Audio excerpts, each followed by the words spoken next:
Kenapa nggak kamu memilih jalan yang mudah untuk yo wes lah penderitaanku wes mengko ayo ilang dhewe. Kenapa nggak gitu? Kalau kamu manusia yang nggak berani untuk susah, kapan kamu bisa berkembang?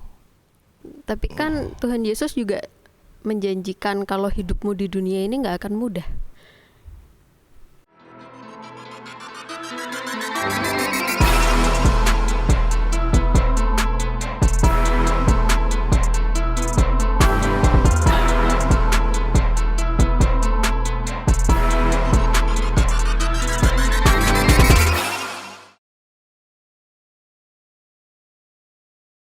Halo guys, kembali lagi ke podcast pemuda. Dan saat ini virus coronanya masih berkeliaran di mana-mana. Jadi aktivitas kita juga masih terbatas.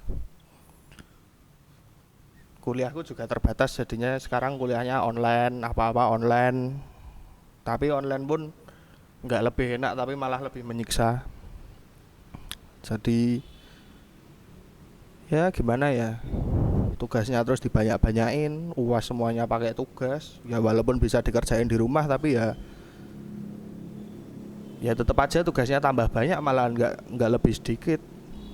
Ya gimana lagi, kata orang tuh jadi manusia itu emang harusnya menderita kalau di dunia, karena dia masih hidup di dunia, makanya menderita. Tapi ya masa menderitanya seperti itu banget ya. Rasane yo ora ono enteke deritane. Jadi ya daripada gambleh dhewe ya ngomong sendiri nggak jelas, nggak mutu. Saya udah ngajak teman saya buat ngobrolin tentang ini. Oke. Halo Mbak Abi, selamat sore. Formal banget ya. Halo. Iya. Gimana Mbak kabarnya? Baik. Baik. Nggak ada beban hidup sama sekali, Bu. Beban itu kan buat diselesain bukan dirasain. Tapi ya gimana ya Mbak, kalau aku sebagai manusia tuh ngerasain tuh walaupun mau nyelesain beban hidup lu mesti datang terus gitu loh. Itu dinikmatin aja, ngapain kamu harus pikirin? Ya gimana ya, saking banyak bebannya tuh bikin aku nggak bisa fokus mau ngapain gitu loh. Ngapa-ngapain malah jadinya keganggu dan sebagainya, karena kepikiran, katakanlah aku ada tugas, ada 5 tugas, deadline-nya tuh semuanya tuh berdekatan. Aku harus nyelesain yang mana dulu tuh bingung tuh loh jadinya, soalnya semuanya tugasnya sama-sama sulit. Skala prioritasmu? Nah itu juga gimana Mbak? Lah ya kan kamu tinggal bikin skala prioritas. Gimana Mbak bikin skala prioritasnya? Ya yang paling urgent yang mana, yang paling kira-kira harus dikumpulin cepat yang mana, itu selesaiin dulu lah. Nah kalau misalnya dalam satu hari itu ada 2 tugas yang harus dikumpulkan dalam satu hari itu ya, besok Senin harus ada 2 tugas yang dikumpulin. Dan Ya itu, kerjain dari sekarang. misalkan kalau mau dikerjain tapi tugasnya itu belum dapat, itu gimana? Apa yang mau dikerjakan? Kadang tuh dosen itu agak kurang berperi kemanusiaan ya Mbak, soalnya tuh ngasih tugas yang bobotnya tuh menyiksa manusia, tapi ngasihnya tuh waktu untuk ngerjain cuma 3 hari, 2 hari gitu. Sedangkan kan masih ada tugas yang lainnya. Terus Ya itu Mbak, keluh kesah derita aku tuh. buat dosen-dosen nih ya, jangan gitu. Jangan gitu. Ya gimana, sekarang kan banyak kuliah online, nggak ada pertemuan offline, jadi ya dosen mau nyampein materi juga susah toh Mbak. Mau nggak mau kan mungkin dosennya berpikir, oh mungkin materi ini bisa tersampaikan dengan cara lewat tugas. Ya bener sih, lewat tugas tuh materinya sampai, tapi stresnya juga sampai. Stresnya sampai ke mahasiswa, mahasiswanya bingung, malah jadi goblok, nggak jadi Duta Wacana pinter. kan ada form penilaian dosen kan? Iya ada ekuesioner. Ya udah pakai itulah. Emang itu dibaca Mbak? Dibacalah kau kira. Oh ya bagus lah, ya nanti aku tak ngomong di situ. Terus sama ini Mbak, banyak orang kan sekarang karena masa pandemi ini ya, Hmm. banyak yang di PHK. Hmm. Banyak yang di PHK. Itu kalau yang kerja kantoran dan sebagainya ya. Terus kalau yang freelancer kan juga banyak yang nggak punya kerjaan lain toh mbak. Misalkan kayak aku yang sering take video, ngedit dan sebagainya. Nah, corona ini yang mau weddingan siapa mbak? Weddingan green screen pun baru ada beberapa waktu yang lalu. Itu pun nggak semua orang juga mau weddingan pakai green screen. Jadi gimana? Banyak orang yang berpikir terus, wah hidup gue sangat menderita. Bahkan aku sempat lihat di Instagram ya mbak, ada orang tuh yang berkeluh kesah. Katakanlah inisialnya tuh si B. Si B itu tuh curhat di medsos. Wah aku barusan di PHK sama kantorku. Aku nggak punya uang lagi, nggak ada penghasilan. Padahal notabene dia tuh selama bekerja di situ, dia tuh memiliki pangkat yang lumayan tinggi lah mbak, enggak yang paling bawah rendahan dan gitulah. Kan kalau logika saya ya mbak, kalau dia kerja di sana dan pangkatnya itu lumayan tinggi, otomatis penghasilannya dia per bulan pun yang dulu-dulu itu cukup lah mbak. Harusnya kan udah UMR lah ya harusnya. Tapi kenapa dia tuh, ya harusnya logika saya juga berkata dia harusnya udah bisa nabung dan memiliki tabungan lah, memiliki tabungan, entah itu niatnya nabung untuk beli rumah, beli mobil dan sebagainya. Tapi kan harusnya dia udah punya tabungan gitu loh kalau dia punya gaji per bulan UMR. Kenapa terus sekarang dia tuh merasa menjadi orang yang paling menderita karena di PHK oleh kantornya? Bener-bener dia cerita-cerita di medsos tuh seolah-olah menjadi orang yang paling menderita, padahal di luar sana kan banyak orang lain yang apa ya, ke PHK gitu sekarang nggak punya kerjaan, tapi lebih pada saat sebelum corona itu mereka lebih rendah di bawah dia itu loh. Misalkan kayak sekarang driver Gojek itu, mereka kan juga sepi penumpang toh, nggak kayak dulu. Tapi kan kalau dulu pun sebelum ada corona, mereka kan punya penghasilan pun juga nggak tetap gitu loh. Sehari katakanlah kadang ada 20 penumpang, tapi hari berikutnya mungkin cuma 5 penumpang atau 3 penumpang. Jadi kan per bulannya nggak tetap. Sedangkan kalau orang yang kantoran itu kan dia tetap penghasilannya. Terus kenapa dia seolah-olah wah aku wong sing paling sengsara ning donya iki. Ora ono sing luwih sengsara saka aku. Terus pucuk-pucuke minta pemerintah ngasih bantuan. Wah, itu kan menurutku gimana gitu. Ya, itulah manusia Indonesia, mereka kurang manajemen duit. Makanya kamu jadi manusia Indonesia jangan bodoh dalam manajemen duit. Ya, kalau aku sih nggak bodoh, tapi orang-orang di luar sana kan Nek gitu, kisahmu sendiri be, kisah apa nih mbak? penderitaanmu di masa corona ini. Ya penderitaanku di masa corona yaitu sebagai seorang mahasiswa dan kadang aku juga ikut bantuin temanku kerja kan. Nah itu udah nggak ada pemasukannya cuma tugas dari dosen, malah nambahin stres, dompetnya kosong gitu mbak. Ya gimana, freelancer nggak setiap bulan dapat uang juga toh, nggak setiap bulan dapat uang, sekalinya dapat uang juga nggak selalu gede-gede amat. Makan di rumah ya Dit, jangan kebanyakan jajan. Ya, saya sekarang juga makan di rumah terus mbak.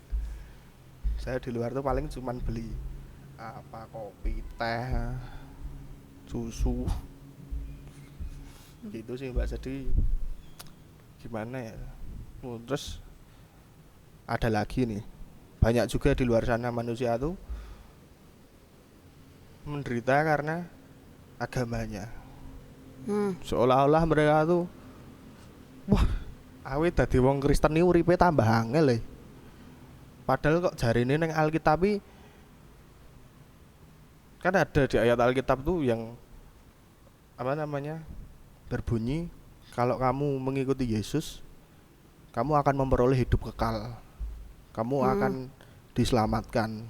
Tapi kok uripe sengsara wae ngono lho, malah rasanya tambah abot. Bahkan kan kadang ada toh yang melakukan diskriminasi terhadap agama Kristen. Terus mereka orang-orang Kristen ada yang merasa wah angel tenan yo dadi wong Kristen nih. Sithik-sithik ngono misalkan pakai kalung salib didelokke wah wong Kristen. Enggak kelambi teologi. Pakai baju teologi Didelokke gitu. wong Kristen. Kita wong Kristen toh. Nek Indonesia engineering kan masih umum. Ya Allah uripku. Ya gitu. Contohnya itu ketok banget malan. Ya. Nah, makanya itu kadang didiskriminasi entah itu dari publik umum ataupun kadang dari tempat kerjanya. Kalau dia kerja di kantoran itu juga ada tuh Mbak. Kan ada orang yang dia tuh udah kerja lama, katakanlah dia udah kerja 6 tahun di sebuah perusahaan, terus dia mau naik pangkat naik jabatan, tapi harus ada syaratnya, kamu harus Islam. Kan kadang bisa gitu tuh Mbak, atau kamu harus agnostik. Ra ono ya, Indonesia iki negara agama ya. Kadang ora selalu sih. Nah, siapa tahu tuh Mbak, kan kita nggak tahu. Mungkin ada yang seperti itu. Terus banyak juga orang di perusahaan itu yang wah dadi wong Kristen iki rekoso ya meh ngopo-ngopoi angel, mosok aku meh munggah jabatan we dadak ngeculke Kristenku. Rekoso banget iki. Kadang itu. Terus beberapa waktu yang lalu di medsos kan juga ada yang viral loh itu. Pas lagi PSBB ini ada orang satu keluarga Kristen lagi ibadah online di rumah. Oh, koncoku kuwi cah YPC juga itu. Oh, temennya Mbak Abi tuh. Sing orang Cikarang kayak Soal daerah sana sih ketoke. Satu rumah lagi ibadah online. Ada bapak-bapak datang. Iya. Ngelarang ibadah. Nah, gitu Mbak. Itu tuh ya kalau misalkan orangnya itu bisa, yang orang Kristen yang satu keluarga bisa digerebek itu masih bisa kuat tahan terhadap itu kan ya malah bagus loh itu. Tapi kan kadang ada juga orang yang dengan cuman melihat berita itu terintimidasi loh. Terus jadi wah berarti nek ibadah nang omah ya hati-hati, ngono aku le nonton keseron mah digerebek kan repot. Nah, kan kadang seperti itu. Gimana itu Mbak? Menurut Gimana Mbak apanya? Gimana apanya? tanggapan Mbak Abi terhadap orang-orang Kristen yang merasa hidupnya itu selalu tertekan itu loh? Kamu mau Karena lihat tekanan dari hidup dan sisi keberagaman umat beragamanya atau dari mananya? keberagaman umat beragama. Ya, kalau kita sadar kita hidup di Indonesia kan macam-macam kayak ono sek Kristen, ono sek penghayat juga, ono sek Islam kan, ada yang Muslim. Ya, kita harusnya juga sadar keberagaman itu tuh sarana bahwa yang memperkaya Indonesia gitu, itu buat kita melihat bahwa Tuhan itu tidak melulu yang kita sembah satu modeling ngono saklek, atau bahkan Tuhan itu bukan hanya seperti yang ada di pikiran kita toh, tapi Tuhan itu juga seperti yang dipahami oleh orang lain kayak ngono.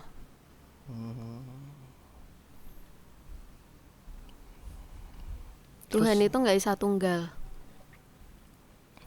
Tapi kan ada juga Mbak orang yang ngejek orang Kristen, wah Gustimu yo ana akeh lho. Akeh piye? Allah Bapa Putra Roh Kudus sih maksudnya piye? Kan ada yang kayak gitu. Terus ada juga orang yang kalau dikatain kayak gitu, diejek seperti itu, terus nanti langsung mentalnya drop koyo, wah sengsara banget ya ketok iki dadi pengikut Yesus iki, ya ampun. Piye apa aku dadi agnostik wae ya sing bener-bener netral. Nek kowe piye Dit? Apanya? Nek ono ning posisi kuwi. Nah, aku ada di posisi itu tuh sering ya, Mbak. Terus piye tanggapanmu? Ya nah, aku tanggapannya tak buat Gojek wae itu. Digojeknya piye? Ya di Gojek wae let it slow. Kadang kan aku kalau dapat kayak gitu tuh di lingkungan Burjo, tempat aku sering nongkrong di sana sama teman-temanku yang notabene kan di sana nggak semuanya orang Kristen gitu tuh. Banyak anak-anak di sana yang beda agama dengan aku, dan kadang aku juga diajak kayak gitu, ya aku ya udah let it slow wae. Aku tetap menganggap itu gojekan dan ya tak gojeki balik bersama, dan ya udah fine. Perasaanmu piye? Perasaanku Tapi BTW kowe Kristen ra? Kristen saya. Yes, perasaanmu piye nek ono ning posisi kok ngono? Perasaanku sih ya mungkin untuk dulu pertama kali ya digituin itu ya madeg, agak kaget loh, kok gini. Tapi habis itu terus aku masih bisa apa ya, kuat lah di situ tuh. Tahu nggak ya gimana ya, aku percaya sama Yesus dan aku nggak pakai itu tuh cuman di KTP doang gitu loh. Jadi masuk ya mung DC kaya ngono karo menungso wae aku meh mundur dadi wong Kristen ra percaya Gusti Yesus meneh kan nek menurutku wagu ngono lho. Masuk hanya sebatas seperti itu gitu loh. Hanya sebatas seperti itu masa mau kayak gitu. Walaupun aku pribadi juga merasakan penderitaan yang menurutku sendiri itu juga agak gak manusiawi. Ya misalkan kayak itu tadi aku di kampus dapat tugas yang bertubi-tubi, terus deadline-nya juga mepet-mepet. Mungkin ya aku tahu mungkin ada temanku yang sanggup untuk melakukan itu dan tugasnya itu nggak keteteran, semuanya bisa terlaksana, tapi kan saya sama dia beda kemampuan. Itu loh masalahnya. Nek jare dosenku. Sapa ya sing ngomong? Pokoknya ono dosen sing ngomong. Mbak, men krungu. Pokoknya dosenku ono sing ngomong, iku ngomongnya Tuhan akan mencukupkan waktunya. Sing penting mbok garap ae, nek kowe Maksudnya mencukupkan waktunya itu gimana? nek kowe mbok garap tenanan, waktune mesti cukup. Dosen ki mesti wis mikir kayak kok ngono. Soalnya mbokku dosen. Oh iya. Salah gue ngomong ngono mbak. Ada loh mbak. Ki dosen ki mesti wis mikir ngono kuwi. Tapi nek kowe ngerti ono deadline tugas, rambok garap kowe malah ming turu-turu wae po ning burjo berjam-jam padha ae, gak bakal rampung nek rambok garap. BTW Ibu Mbak Abigail tuh dosen apa tuh? Ora sah dibahas sing kuwi. Kenapa toh nggak boleh dibahas tuh? Ora lah, ngapain sih? Emang apa kan aku mau takon mbak. yo pokoknya ada di sebuah kampus yang sama kayak tempat kita. Oh, Ngono. oh di UKDW ya. Dibayar piro weh promosi UKDW? Biar IPK naik. Ya gitulah mbak. Ah, Itulah aku kadang sedih, banyak orang yang apa ya, nggak, seolah-olah mereka tuh beban hidupnya tuh udah beban hidup yang di dunia, entah kuwi kaya pekerjaan dan sebagainya, mereka terbebani oleh itu, ditambah lagi mereka tuh berpikir bahwa dadi Kristen ya beban ngono lho. Wah, dadi Kristen beban banget, ngopo-ngopoi didiskriminasi, entah kuwi diece, entah kuwi dipersulit. Nah, yang paling sering kan itu, Mbak. Dipersulit kuwi. Misalkan kaya pernah ada tuh berita yang mau bangun gereja aja dipersulit. Izin mendirikan bangunannya dipersulit. Yang paling umum ya. Terus kapan ya? Aku lupa berita tahun kapan, tapi pernah viral juga yang apa namanya? Pemakaman kuburan ada salibnya dirusak. nggon kono ki kan. Bethesda. Bethesda ketok iki. Kalau nggak salah guys. Sorry. Iki rak sih kota gede rak sih. Itu iya, aku lupa. Tapi yang jelas di Jogja. Nah itu, bahkan orang mati wae diganggu loh mbak. Kediaman orang mati wae nganti kaya ngono lho. Makanya banyak orang kan nonton berita itu malah dadi kaya ngedrop ngono lho. Wah, besok nek aku mati, engko neng nggon kuburanku ana plang salipe, kok ya dirusak. Lah kan kowe wis mati, ngapain kowe mikir kok ngono? Nah iya, tapi kan banyak orang yang mikir kayak gitu, bukan pikiranku itu. Nah aku mah fine baik. Sing ngomong kowe. Ya kan aku melihat banyak orang yang kayak gitu, Mbak. Ya kalau kamu udah mati kan ngapain gitu loh kamu mikir kayak gitu. Jadi harusnya tuh orang-orang yang berpikiran takut menjadi orang Kristen, sengsara menjadi orang Kristen itu kudune piye, Mbak? Kenapa harus takut? Ya entah, mereka kan kadang berpikir seperti itu. Kan kamu Kristen, kenapa kamu harus takut jadi orang Kristen? Saya nggak takut, Apa yang bikin kamu berani jadi orang Kristen? soalnya ada Tuhan Yesus. Tuhan Yesus kan menjanjikan banyak hal, terutama keselamatan. Tapi kan Tuhan Yesus juga menjanjikan kalau hidupmu di dunia ini nggak akan mudah. Di mana Mbak janjinya? Ada, aku lali ya. Kok lupa tuh gimana tuh, Mbak? Loh, emang aku kudu hafal soal kitab. Kan yang penting aku melakukan Oh apa iya, yang aku jadi jadi ajaran ingat. Tuhan.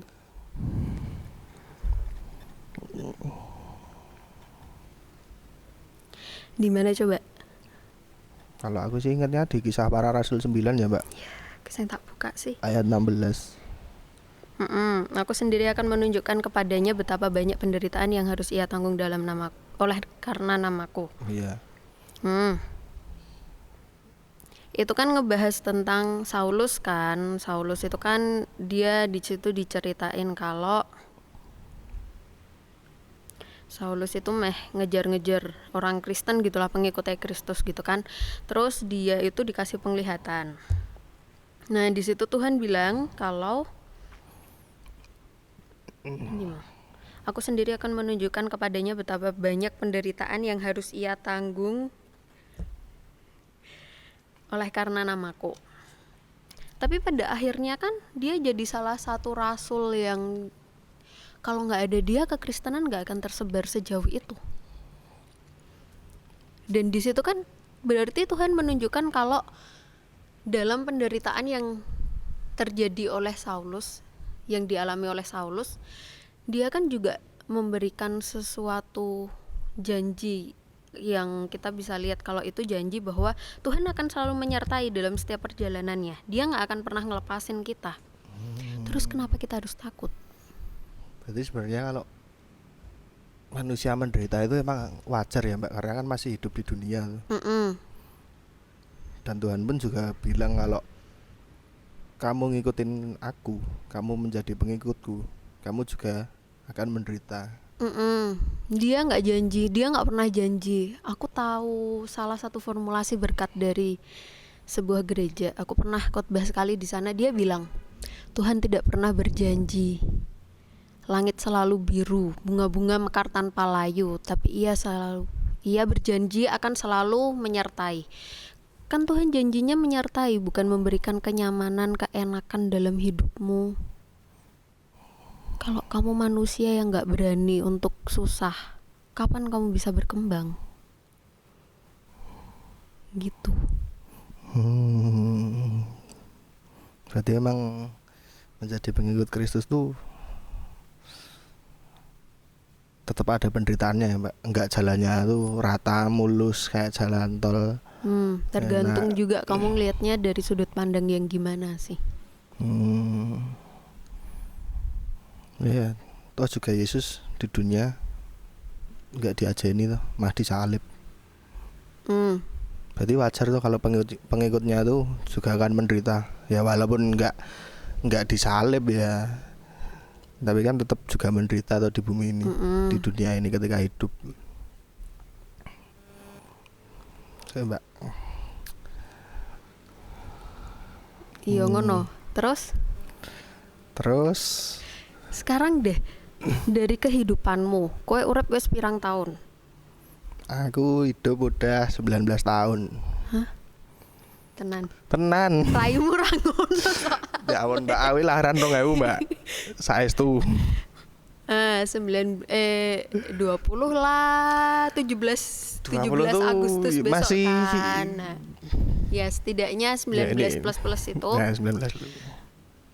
Penderitaan yang kamu alami kan gak cuma 1-2 tuh.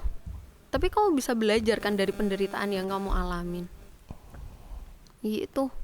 Apa yang kamu dapat dari kehidupanmu selama 19 tahun lebih itu? Ada gak penderitaan yang gak bikin kamu jadi sesuatu yang lebih baik daripada sebelumnya? Kalau aku pribadi ya, Mbak, dalam hidupku tuh banyak banget. Dari penderitaan itu yang mungkin itu tuh Dulu aku nganggapnya itu tuh wah banget itu loh. Wah piye? Wah angel banget po. Wah aku bersyukur banget iso Wah angel banget. menderita. Oh, oke. Nah, karena pas itu aku belum bisa berpikir jernih itu loh. Tiba-tiba itu datang, aku juga kaget tuh. Cuman bisa mikir wah kok uripku ngene banget ki. Mm-mm.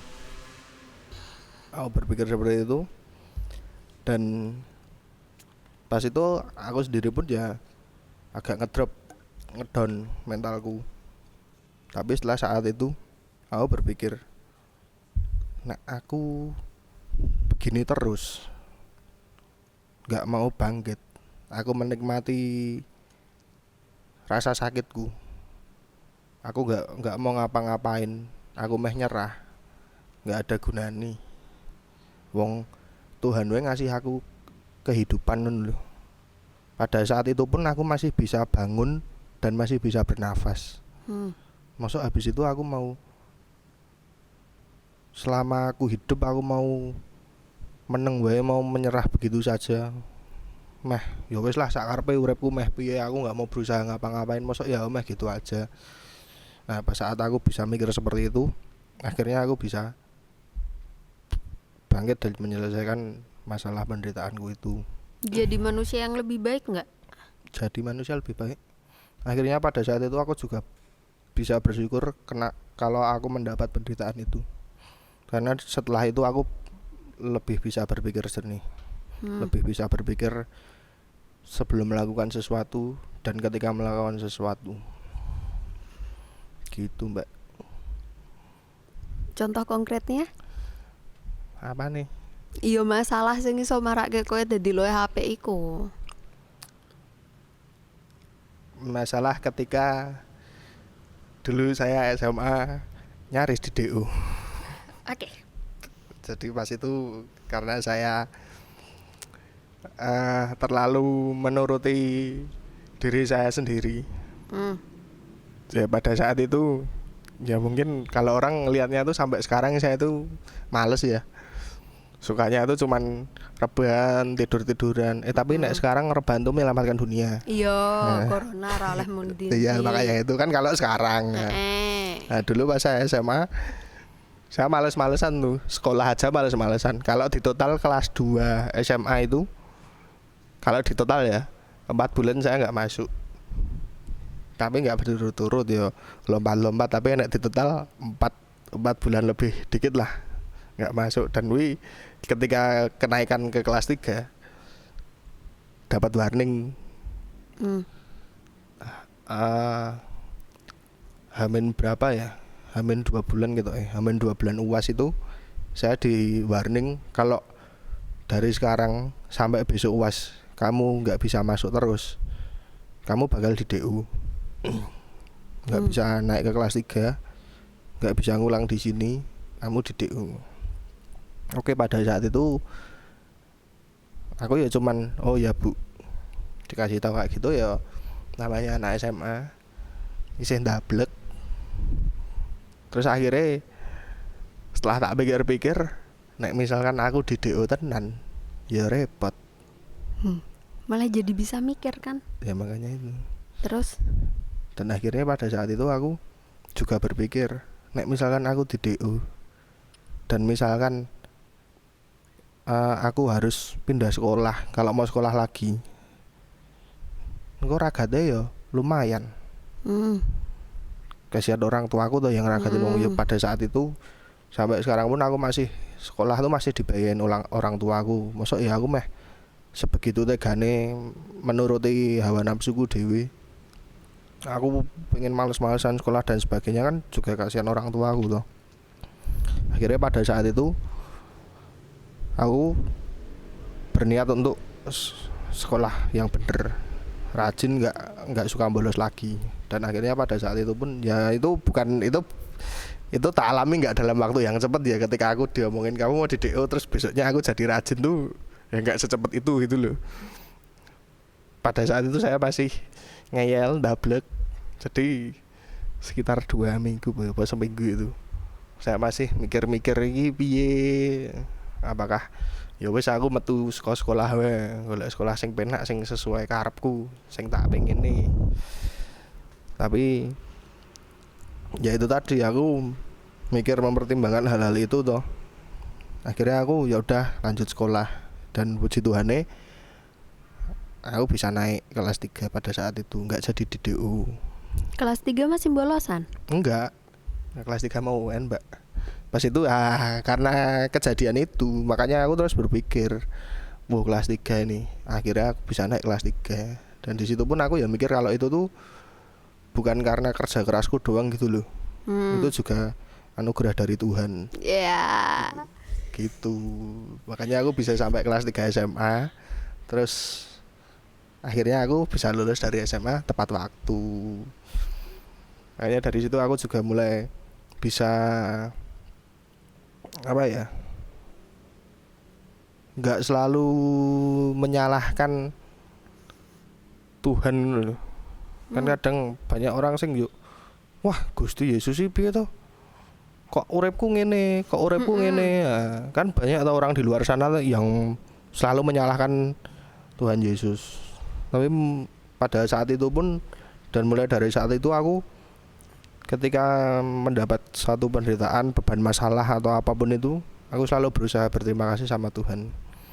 Terima kasih udah dapat ini, terima kasih udah boleh menjalani ini, karena aku yakin kalau aku ngelewatin itu, aku bakal menjadi seorang manusia yang menjadi lebih baik. Iya. Masalah membuatmu jadi lebih baik kan, Yo. nggak malah jadi lebih buruk kan. Yo kuwi nek kowe wani ngadepi masalah, tapi jangan lupa ikutkan Tuhan dalam kamu menghadapi masalah itu. Kan manusia nggak ada Tuhan ya, apalah manusia itu cuman butiran debu. Bos. Yoi. Tumben banget aku pinter. Oh ya, BTW ini kita juga lagi live di IG. Lumayan juga yang nonton.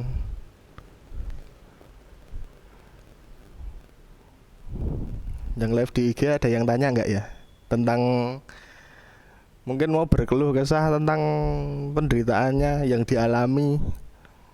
Apakah menurut kalian jadi orang Kristen itu sengsara atau enggak?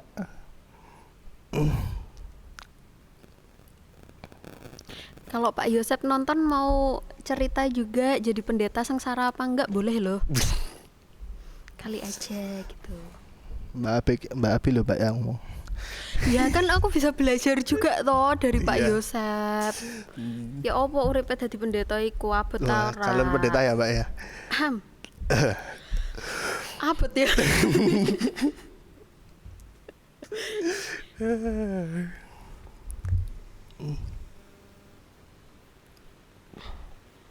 Wah, amin. Apa Dit? Wes masalah uripmu gur ngono tok. Ya kalau masalah uripku gitu, tapi yang paling bikin aku resah tuh ya itu orang-orang Kenapa di luar kamu sana. bertahan jadi orang Kristen? Kenapa aku bertahan? Aku bertahan ya karena Kamu Kalau- punya pilihan loh buat iya. nek jadi orang Kristen menderita terus, susah terus, kan ada pilihan pindah agama liya ngono. Sing Ya, saya uripe juga bisa milih jadi duwe agnostik, luwih saya juga enak. bisa. Sudah menjalani Belum. Nggak mau. tenan. Iya, saya jadi orang Kristen aja. Lapo? Ya karena saya percaya Tuhan tuh nggak ya bener kata Mbak Abigail. Tuhan nggak menjanjikan kalau hidupmu di dunia itu nyaman, aman, tentram. Tapi Tuhan menjanjikan kalau kamu akan beroleh kehidupan kekal dan keselamatan. Makanya aku ya udah. Apa buktinya? Bukti apa? Kehidupan kuwi kekal, Lah aku nggak tahu Mbak. Jelaske, keselamatan Mbak. kuwi. Loh, aku sing berpendapat kowe kok. Lah kan itu cuman aku percayanya di situ gitu loh. Aku Kowe itu meyakini yang kok menjadi ngono. ya Terus yang menjadi penuntun langkah hidupku sampai sekarang. Aku masih jadi orang Kristen yaitu karena kamu meyakini adanya keselamatan. ya. Dari agama lain nggak ada keselamatan, po. Yuk ngapain mereka beragama Ya, kalau saya nggak ada nggak tahu. keselamatan? Ada nggak, Mbak? Iya, nggak tahu, tanya mereka. Aku juga Aku masih nggak Kristen. tahu. Ya udah, saya juga Kristen. nggak tahu. Ya udah, saya juga masih Kristen.